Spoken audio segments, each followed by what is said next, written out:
안녕하세요. 고향설화입니다. 고향의 따스한 숨결이 담긴 설화처럼 오늘도 고향설화가 여러분의 마음을 어루만지는 이야기를 전해드립니다. 오늘 이야기는 1편과 2편이 준비되어 있습니다. 구독과 좋아요, 알람 설정 해두시면 편하게 들으실 수 있습니다. 행복한 하루 되시길 바라며 이야기 시작하겠습니다. 그 이야기는 조선 말역 세상이 기울기 시작하던 무렵의 일입니다. 고종의 치세가 흔들리던 시절이었습니다. 장마가 잦았고 논에는 물이 차고 넘쳤으며 추수철이 되면 벼는 썩어 들어갔습니다. 쌀값은 해마다 올랐고 백성들의 얼굴에는 근심이 가득했습니다. 양반의 위세는 예전만 못했고 돈 있는 상인들이 권세를 부리기 시작했습니다. 사람의 인심마저 얇아지던 때였지요. 그때 한 사내가 있었습니다. 이름은 덕만이라 불렸습니다. 덕이 망가지라는 좋은 이름이었지만 정작 그에게 덕이 있는지는 아무도 몰랐습니다. 덕만은 떠돌이 장사꾼이었습니다. 그는 비녀, 가락지, 놀이개 같은 장신구를 시골 장터에서 헐값에 사서 기생집이나 부잣집 하인들에게 비싸게 팔며 근근히 살아가던 사내였지요. 사람들은 그를 두고 이렇게 수군거리곤 했습니다. 말은 부침성이 좋으나 눈빛이 지나치게 비어있다. 저 사람 눈을 보면 뭔가 불편해. 마치 사람이 아닌 것 같아. 장사꾼 치고는 너무 조용해. 뭔가 숨기는 게 있는 것 같지 않아? 그러나 덕만은 그런 말 따위에는 신경 쓰지 않았습니다. 그에게 중요한 것은 오직 하나, 은전이었습니다. 은전만 있으면 밥을 먹을 수 있었고 잠잘 곳이 생겼으며 사람들이 그를 무시하지 않았습니다. 그래서 그는 어떤 물건이든 어떤 방법으로든 은전을 벌어야 했습니다. 하지만 요즘 들어 장사는 점점 어려워졌습니다. 경쟁자는 많아지고 물건값은 떨어지고 사람들은 돈을 아꼈습니다. 덕만은 점점 초조해졌습니다. 이래선 안 돼. 뭔가 새로운 물건이 필요해. 남들이 갖지 못한 특별한 무언가가. 그 생각이 그의 머릿속을 맴돌기 시작했습니다. 그날은 장사를 완전히 망친 날이었습니다. 덕만은 새벽부터 장터에 나갔습니다. 날씨는 흐렸고 사람들은 비가 올까봐 일찍 집으로 돌아갔습니다. 그가 준비한 물건들은 비녀 5개, 가락지 8개, 놀이개 3개. 이게 뭐야, 이런 싸구려. 다른 데 가면 더 싼 게 있던데? 요즘 이런 건 아무도 안 사요. 사람들은 물건을 보고는 코웃음을 쳤고 손도 대지 않았습니다. 덕만은 하루 종일 서 있었지만 손에 쥔 것은 빈 주머니뿐이었습니다. 해가 기울어갈 무렵 그는 장터를 떠났습니다. 배는 고팠고 몸은 지쳤으며 마음은 무거웠습니다. 그는 숙소로 돌아가는 대신 산길을 걸었습니다. 사람들을 보기가 싫었고 혼자 있고 싶었기 때문입니다. 산길은 고요했습니다. 새소리도 바람소리도 들리지 않았습니다.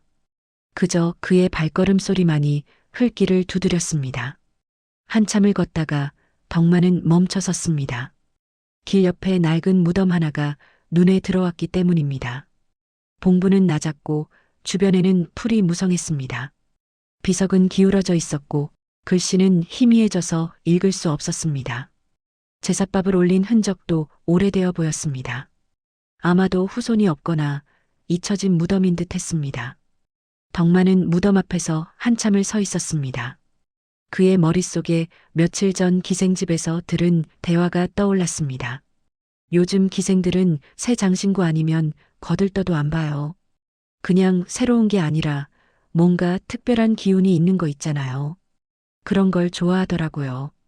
맞아요. 특히 무덤에서 나온 물건은 기운이 세다나 뭐라나. 귀한 여인이 묻힌 곳에서 나온 장신구는 엄청난 값을 받는데요. 정말요? 그런 걸 어디서 구해요?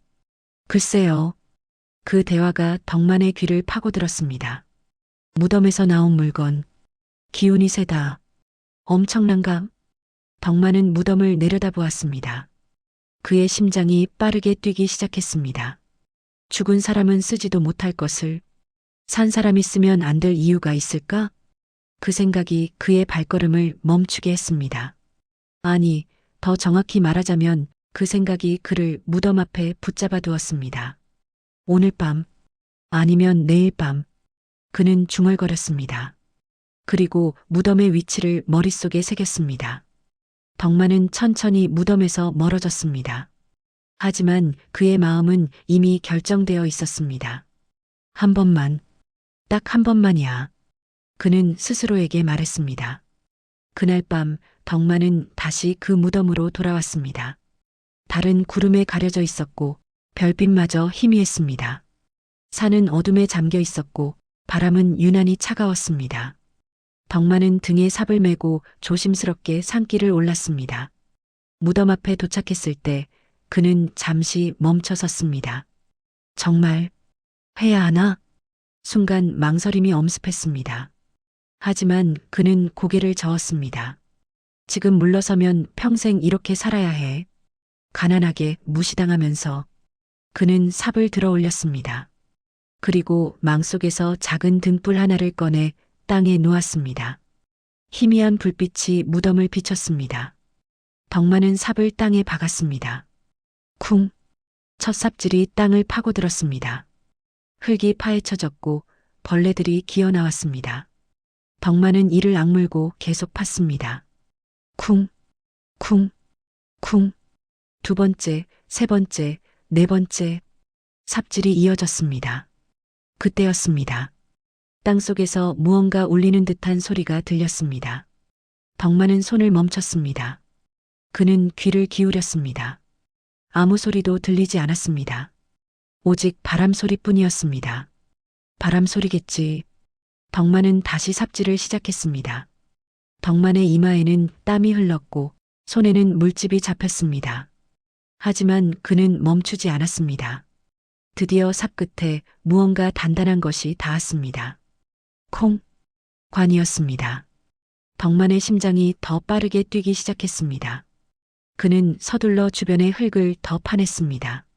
관의 윗부분이 완전히 드러났습니다.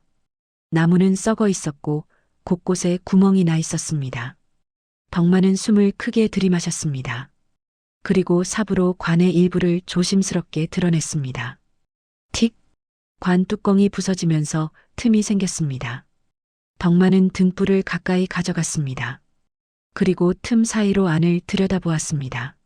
안에는 이미 백골만 남아 있었습니다. 하지만 백골 옆에 비단에 쌓인 작은 꾸러미가 놓여 있었습니다. 그는 천천히 손을 뻗어 꾸러미를 꺼냈습니다. 비단은 낡았지만 아직 형태를 유지하고 있었습니다. 그는 조심스럽게 비단을 풀었습니다. 그 안에는 금빛 가락지 하나, 옥비녀 하나, 그리고 곱게 매달린 놀이개 하나가 들어 있었습니다. 덕만은 그것을 보고 분명히 느꼈습니다. 이 물건들은 살아있을 때 사랑받던 여인의 것이었다는 것을. 그 순간 바람이 세게 불었습니다. 등불이 꺼졌습니다. 어둠 속에서 덕만은 숨을 멈췄습니다. 누구세요? 그는 중얼거렸습니다. 하지만 대답은 없었습니다. 덕만은 서둘러 장신구를 품에 넣었습니다. 그리고 관을 다시 덮고 흙을 재빨리 묻었습니다. 그날 밤 덕만은 산을 내려오면서 단 한 번도 뒤를 돌아보지 않았습니다. 며칠 뒤 덕만은 한양의 한 기생집을 찾았습니다. 그곳의 이름은 취향루였습니다.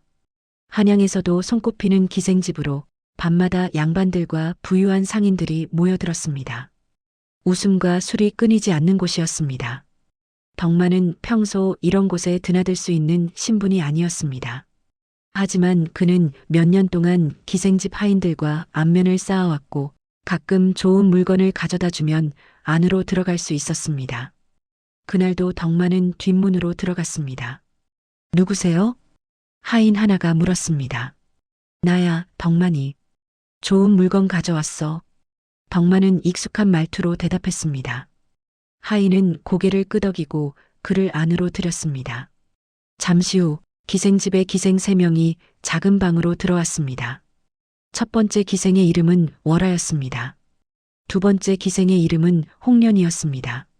세 번째 기생의 이름은 설매였습니다. 덕만은 세 사람 앞에 보자기를 펼쳤습니다. 오늘은 특별한 물건을 가져왔습니다. 그는 천천히 가락지, 옥비녀, 놀이개를 하나씩 꺼내 놓았습니다. 기생들의 눈빛이 달라졌습니다. 어머, 월아가 먼저 가락지를 집어들었습니다. 그녀는 가락지를 손가락에 끼워 보았습니다. 이거 이상해요. 덕만이 물었습니다. 뭐가요? 어쩐지 손에 끼면 심장이 두근거려요. 마치 누군가 내 손을 잡은 것 같아요. 월아의 목소리가 떨렸습니다. 홍련은 옥비녀를 집어들었습니다. 그녀는 비녀를 머리에 꽂아 보았습니다. 이 비녀, 꿈에서 본 것 같기도 하고. 홍련의 표정이 묘해졌습니다. 설매는 놀이개를 만졌습니다. 놀이개는 그녀의 손 안에서 미세하게 흔들렸습니다. 따뜻해요. 아니, 차가워요. 잘 모르겠어요. 설매가 고개를 갸웃거렸습니다. 덕만은 웃으며 말했습니다. 좋은 물건은 주인을 알아보는 법입니다. 이 장신구들은 보통 물건이 아닙니다. 아주 특별한 곳에서 가져온 거예요. 월아가 날카롭게 물었습니다. 특별한 곳이라니요? 덕만은 교묘하게 말을 돌렸습니다. 그건 말씀드릴 수 없습니다. 다만 이 물건들을 착용하면 여러분의 매력이 몇 배는 더 돋보일 겁니다. 기생들은 서로 눈빛을 교환했습니다. 그리고 곧 흥정이 시작되었습니다. 가격은 예상보다 훨씬 높았습니다. 거래가 끝나고 덕만이 방을 나갈 때였습니다. 그는 뒤를 돌아보았습니다. 놀이개가 아주 미세하게 흔들리고 있었습니다. 바람이 불지 않는데도 그것을 본 사람은 아무도 없었습니다. 덕만을 제외하고는. 덕만은 등골이 서늘해지는 것을 느꼈습니다. 하지만 그는 고개를 저었습니다. 기분 탓이겠지. 그는 서둘러 기생집을 빠져나왔습니다. 그날 이후 취향루에는 이상한 일이 생기기 시작했습니다. 첫날 밤 월아는 가락지를 낀 채 잠들었습니다. 한밤중 그녀는 꿈을 꾸었습니다. 꿈속에서 그녀는 낯선 방에 있었습니다. 방은 어두웠고 어디선가 향 냄새가 났습니다. 그녀는 누워 있었고 몸을 움직일 수 없었습니다. 안 돼, 안 돼. 누군가 울고 있었습니다. 여자의 목소리였습니다. 제발 살려주세요. 나 아직 죽고 싶지 않아요. 월아는 비명을 지르려 했지만 목소리가 나오지 않았습니다.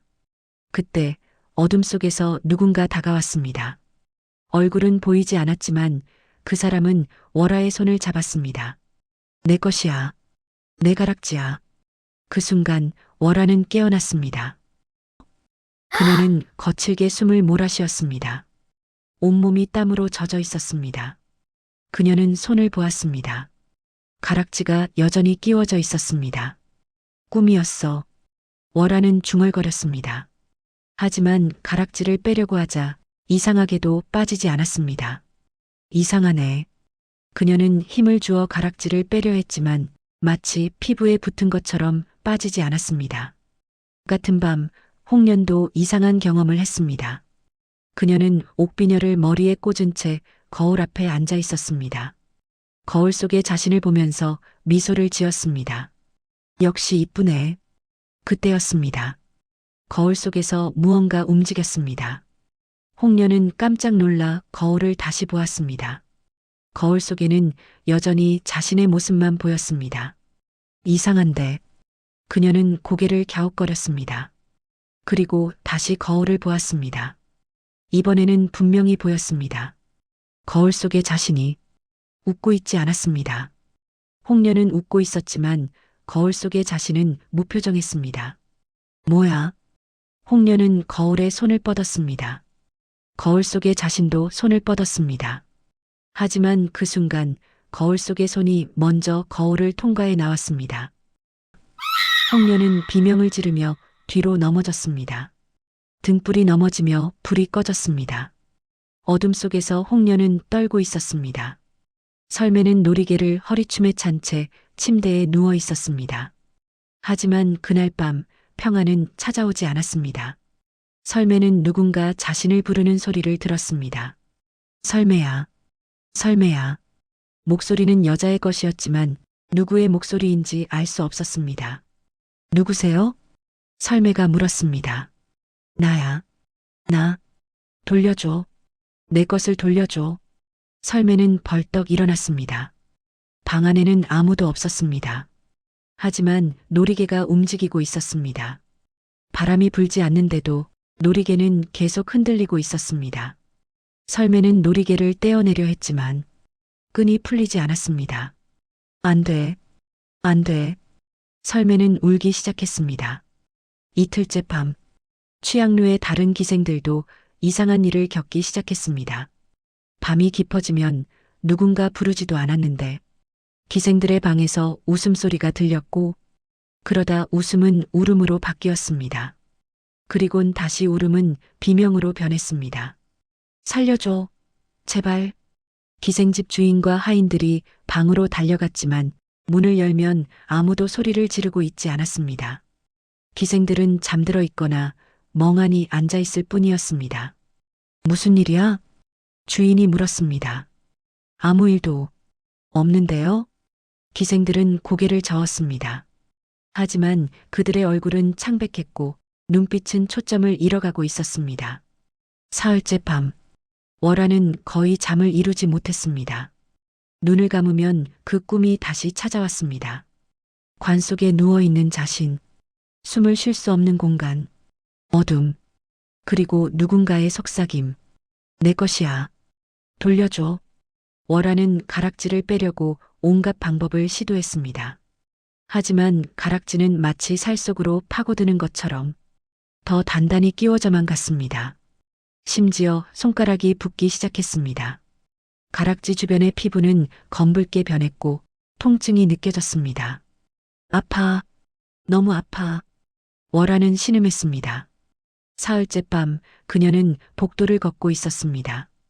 그때 갑자기 누군가 그녀의 손을 잡았습니다. 누구세요?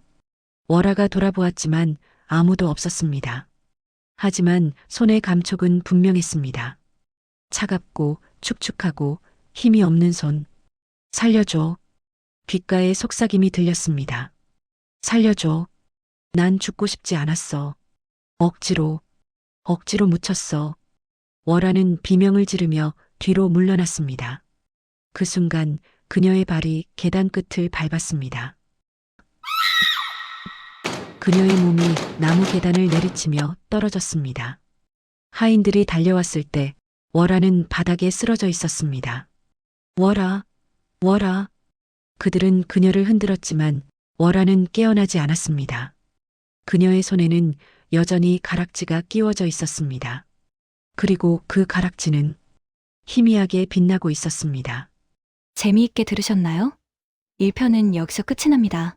구독과 좋아요, 알람 설정 해두시고 2편에서 다시 만나요. 감사합니다.